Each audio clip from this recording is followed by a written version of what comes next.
Сәлеметсіздер ме балалар? Сәлеметсіздер. Көңіл күйіміз қалай? Жақсы. Олай болса, осы шаттық шеңберінде барлығымыз көңіл күйімізді көтеріп алайық, а?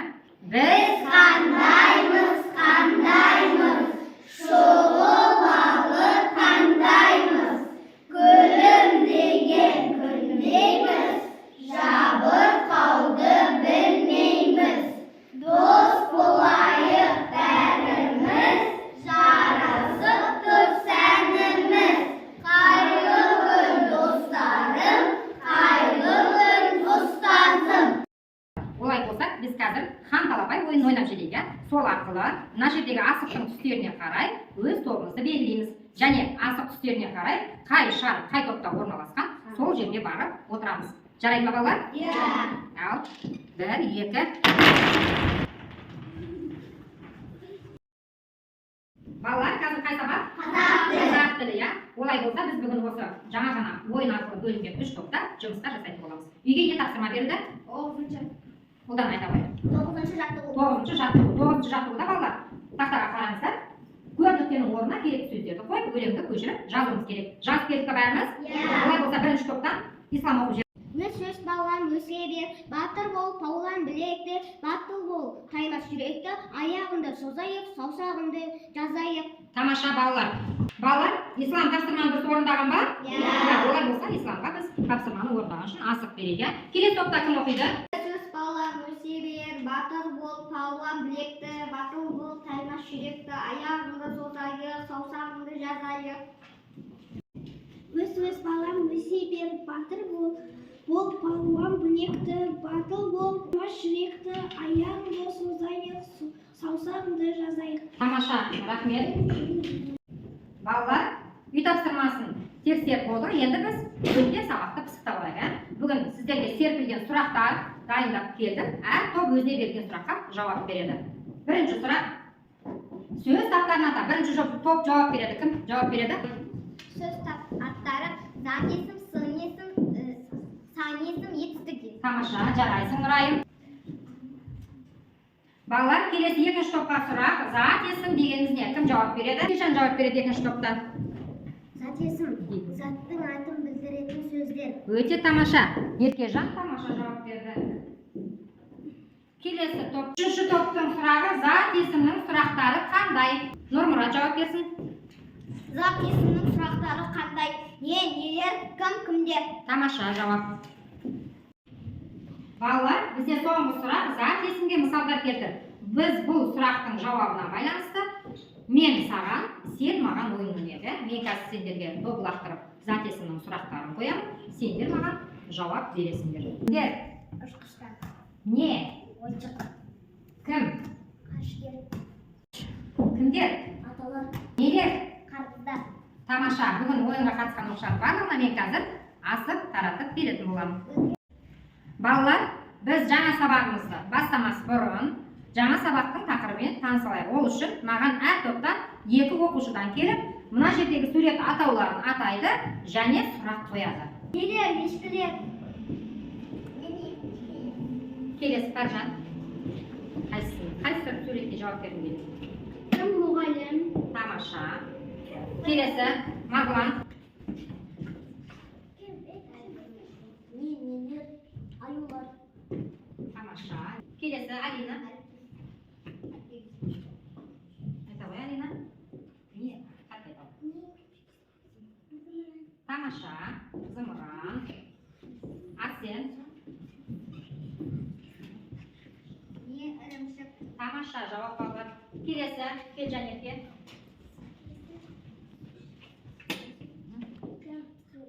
Тамаша. Кім қалды балалар? Кім, тігінші. Жарайсыңдар балалар. Қандай сөз шықты балалар? Балалар, сонымен бүгін біз зат есім тақырыбын ары қарай жалғастырамыз. Бүгінгі біздің оқу мақсатымыз сөз таптарын ажырату. Күнделікті өмірде кездесетін жағдаяттарға байланысты сөйлеу мәдениетін сақтап, диалогқа қатысу. Олай болса балалар, жаңа сабағымызға байланысты бейнеролик тамашалайық. Дана, мына заттарға қандай сұрақ қойылады? Мынау не? Мыналар нелер? Балалар, Жануар. Адамға қатысты сөздерге кім, кімдер деген сұрақтар қойылады. Балалар, сендерге бейнеролик ұнады ма? Иә. Ендеше осы бейнеролик арқылы біз не түсіндік? Кәнекей кім жауап береді екен? Мен адамға қатысты сөздерге кім-кімдер сұрауы қойылатынын түсіндім. Ал мен заттар мен жануарларға нелер деген сұрақ қойылатынын білдім. Жарайсыңдар балалар, бейнеролик арқылы адамға қатысты сөздер және заттар мен жануарлар деген сөздерді естідік, иә? Олай болса, адамға қатысты сөздер деген қандай сөздер? Кім айтады? Ерғанат. Кісінің аты жөні. Мына топтан Арна. Мұздың атаулар. Тамаша. Ақниет жауап бере ғой. Мамандық иелері. Тамаша жауап балалар, жарайсың. Енді заттар мен жануарлар, иә? Заттар дегенде жануарлардан бөлек қандай зат атауларын айтуға болады? Абылай. Ыдыс-аяқ атаулары. Тамаша. Өсімдік атаулары. Аяғу. Киім атаулары. Тамаша. Пәржан. Айта ғой, Пәржан. Демек құралдары. Батырхан. Оқу құралдары. Тамаша балалар, жақсы біледі екенбіз сабақтарды.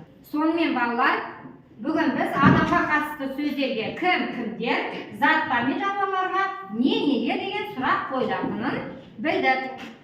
Олай болса балалар, дәптерімізді ашайық, бүгінгі күнді жазайық және біз 10-шы жаттығуды жазбаша орындаймыз. Балалар, біз бұл жаттығуды орындау барысында өлеңді түсініп оқимыз және қарамен жазылған сөздерге сұрақ қоямыз. Олай болса тақтаға әр топтан бір оқушы келе қойсын. Шағала көлін қорғайды. Қарамен жазылған сөз шағала. Не көлін қорғайды? Шағала көлін қорғайды. Шопан төлін қорғайды. Кім төлін қорғайды? Шопан төлін қорғайды. Екінші жерін қорғайды. Кім жерін қорғайды? Екінші.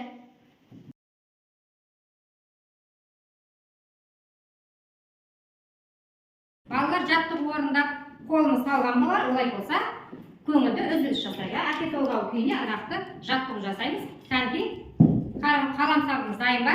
Дайын болса бастайық.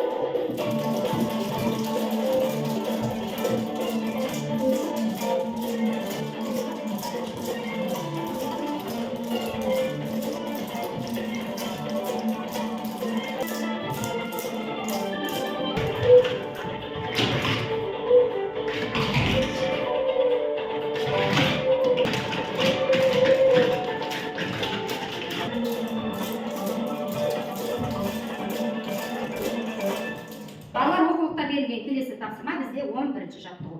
Біз бұл жаттығуда кім сұрағына жауап беретін сөздерді жазуымыз керек, не, кімдер, нелер сұрағына жауап беретін сөздерді орналастыруымыз керек.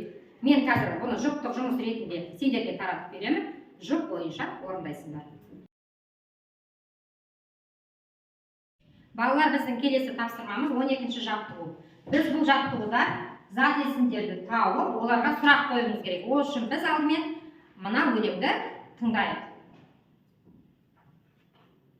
Өмірде ата кім мықты? Айтқан адам шындықты. Қасиет неде адамдық? Бізде мейірім аталды.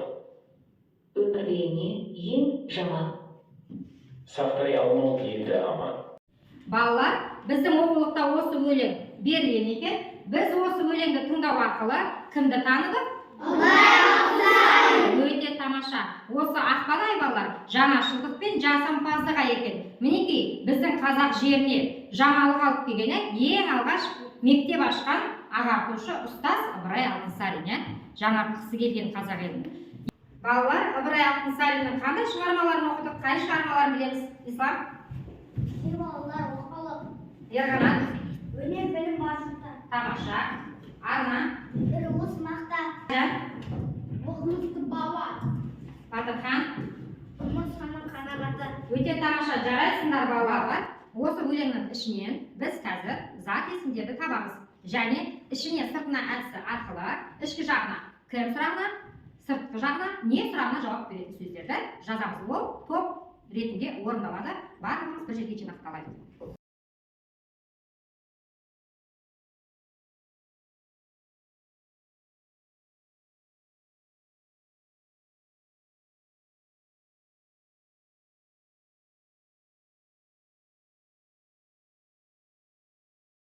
ендігі кезекте балалар біз кімдер нелер ойынын ойнап жүрейік. Ол үшін бізде мына жерде 20 сөз берілген. Біз әрқайсысының өзінің сәйкес келетін ұяшығына орналастыруымыз керек.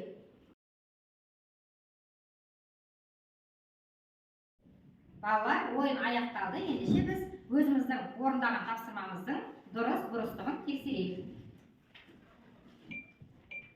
Қарайық сақа.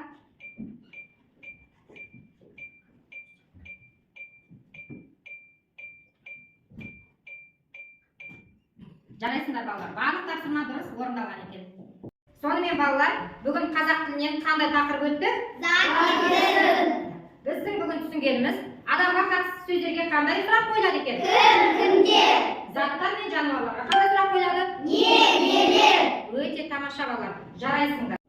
Балалар, сабақ барысында біз көптеген асықтар мен ұпай жинадық.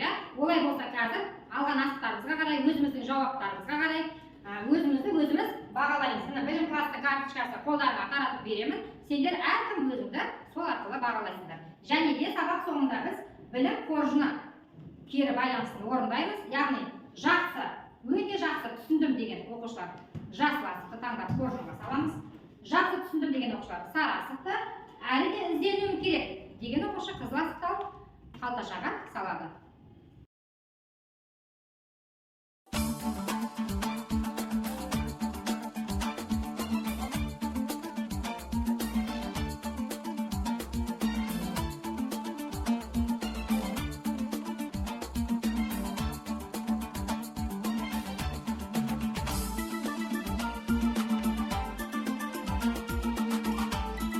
Балалар, бүгінгі сабақта барлығында өте тамаша қатысыңдар. Енді үйге тапсырма 13-ші жаттығу 46 беттегі өлеңді толықтырып жазамыз және зат есімдердің астын сызамыз балалар. Және де бүгінгі өтілген ережені жаттап келеміз.